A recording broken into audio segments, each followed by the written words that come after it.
264ویں رات شہرزاد نے کہا۔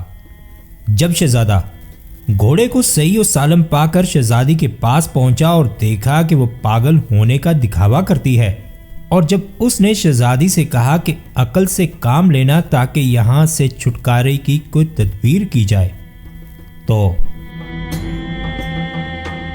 شہرزاد نے بادشاہ شہریار سے بیان کیا کہ شہزادے نے شہزادی سے کہا کہ عقل سے کام لینا تاکہ یہاں سے چھٹکارے کی کوئی تدبیر کی جائے، اور اب میں بادشاہ سے کہوں گا کہ شہزادی پر جنون کا بھوت سوار ہے۔ میں ذمہ داری لیتا ہوں کہ اسے اچھا کر دوں گا بشرطے کہ تو اس کی بیڑیاں کھول دے۔ بیڑیاں کھلنے پر ہی بھوت بھاگ جائے گا، اور پھر جب بادشاہ تیرے پاس آئے تو تو اس سے سمجھ بوجھ سے باتیں کیجیو تاکہ وہ یقین کر لے کہ تو میرے ہاتھ سے اچھی ہو گئی ہے، اور پھر اس طرح ہمارا مطلب حل ہو جائے گا۔ اس پر لڑکی نے حامی بھر لی، اور شہزادے نے خوش خوش بادشاہ کے پاس جا کر کہا کہ اے خوش اقبال بادشاہ، تیری خوش قسمتی سے اس کا مرض اور علاج ختم ہو گیا، اور تیری خاطر میں نے اسے اچھا کر دیا ہے۔ اب اٹھ اور اس کے پاس جا کر نرمی سے گفتگو کر اور مہربانی سے پیش آ، اور جس چیز سے یہ خوش ہو اس کا وعدہ کر۔ یقین جان کہ جو کچھ تو اس سے مانگے گا تجھے بھرپور ملے گا۔ شہزادے کی باتیں سن کر اسے یقین آ گیا، اور وہ اٹھا اور لڑکی کے پاس گیا۔ لڑکی اسے دیکھ کر کھڑی ہو گئی اور اس کے آگے زمین چومی اور اس کا خیر مقدم کیا۔ لڑکی کی یہ حالت دیکھ کر بادشاہ کی باچھیں کھل گئی۔ اس نے کنیزوں اور نوکروں کو حکم دیا کہ اس کی خدمت میں کمر بستہ ہوں، اسے حمام لے جائیں اور اس کے لیے زیور اور پوشاکیں تیار کریں۔ اب لونڈیاں اور باندیاں شہزادی کے پاس آئیں، اور انہوں نے اسے سلام کیا تو اس نے نہایت مہربانی اور شیریں کلامی سے سلام کا جواب دیا۔ اس کے بعد انہوں نے اسے شاہانہ پوشاک پہنائی، گلے میں ہیروں کا ہار ڈالا اور اسے حمام لے گئیں۔ شہزادی جب حمام سے نکلی تو 14ویں کے چاند کی طرح معلوم ہوتی تھی، اور جب بادشاہ کے پاس پہنچی تو اس نے بادشاہ کو سلام کیا اور اس کے آگے زمین کو بوسہ دیا۔ بادشاہ بہت خوش ہوا اور شہزادے سے کہنے لگا کہ یہ سب تیری برکت ہے، خدا ہمیں تیرے دم سے اور زیادہ نفع پہنچائے۔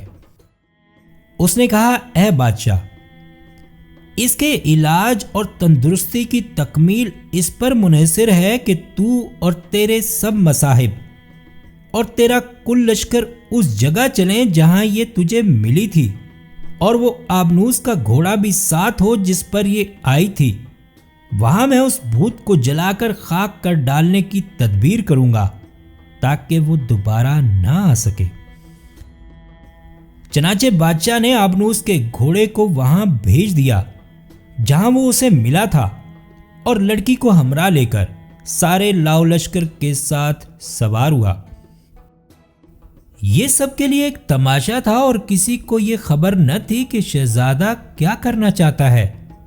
سب لوگ اس سبزہ زار کے پاس پہنچے تو شہزادے نے، جو اب حکیم بنا ہوا تھا، کہا کہ لڑکی اور گھوڑا بادشاہ اور لشکر سے کچھ فاصلے پر رکھے جائیں، اور بادشاہ سے بولا اجازت ہو تو میں اپنے قاعدے کے موافق دھونی دوں، منتر پڑھوں اور بھوت کو گرفتار کروں تاکہ وہ لڑکی کی طرف کبھی دوبارہ رخ نہ کرے۔ جب بادشاہ نے ان باتوں کی اجازت دے دی تو وہ کہنے لگا کہ اب میں آبنوس کے گھوڑے پر سوار ہو کر لڑکی کو اپنے پیچھے بٹھاؤں گا، اور گھوڑا اچھلتا کودتا تیرے پاس آ جائے گا اور علاج کی تکمیل ہو جائے گی، پھر جو تیری مرضی ہو کیجیو۔ اس کی باتوں سے بادشاہ بالکل مطمئن تھا۔ اب شہزادے نے بہت بڑے دائرے میں دھونی دی، اور دھونی دینے کے بعد اس نے گھوڑے پر سوار ہو کر شہزادی کو اپنے پیچھے بٹھا لیا اور اسے اپنی کمر سے خوب کس کر باندھ دیا۔ بادشاہ اور تمام لشکر والے شہزادے کی طرف دیکھ رہے تھے کہ یکا یک اس نے اڑان کے پیچ کو پھیرا اور گھوڑا حرکت میں آ گیا، اور جب اس کے پیٹ میں ہوا بھر گئی تو وہ انہیں لے کر ہوا میں اڑ گیا۔ بادشاہ اور لشکری دیکھتے کہ دیکھتے ہی رہ گئے اور وہ ان کی نظروں سے غائب ہو گیا۔ اب بادشاہ آدھے دن تک اس کی واپسی کی راہ دیکھتا رہا، مگر جب وہ نہ آیا اور بادشاہ کو نا امیدی ہو گئی تو وہ بہت پچھتایا اور لڑکی کی جدائی پر غمزدہ ہوا اور اپنے شہر واپس چلا گیا۔ ادھر شہزادہ خوش خوش اپنے باپ کے شہر کی طرف روانہ ہو کر ہوا سے باتیں کرتا ہوا اپنے محل پر جا اترا اور لڑکی کی حفاظت کا پورا بندوبست کر کے اپنے ماں باپ سے ملا اور انہیں سلام کیا اور لڑکی کے آنے کی خبر دی۔ سب خوش ہو گئے اور خوشی کے شادیانے بجنے لگے۔ اور ادھر جب روم کا بادشاہ انتظار کرتے کرتے مایوس ہو گیا تو وہ غمگین زدہ ہو کر اپنے محل میں چھپ کر بیٹھ گیا۔ وزیر آتے طرح طرح سے اس کی تشفی کرتے اور کہتے کہ جو شخص لڑکی کو لے گیا ہے جادوگر ہے، شکر ہے خدا کا جس نے تجھے اس کے جادو اور مکر سے چھٹکارا دیا۔ اسی طرح کی باتوں کو یہاں تک دہرایا کہ بادشاہ کو لڑکی کی طرف سے تسلی ہو گئی۔